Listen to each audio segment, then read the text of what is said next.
त्या दिवशी सुद्धा एक दुसऱ्या दलित समाजाच्या व्यक्तीची मदत करत असताना हा प्रसंग त्यांच्यावर आला।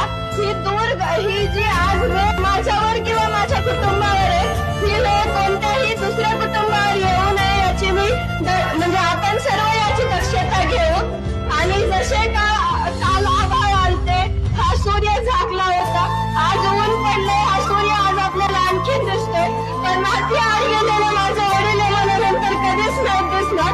आणि त्यांचं हे बलिदान आपण व्यर्थ न जाता तुम्ही सर्व म्हणजे आपण सर्व एक आहोत, तुम्ही पण सर्वांनी एक या, माझ्या सोबत राहा, माझ्या कुटुंबासोबत, आणि माझ्या वडिलांना न्याय मिळवून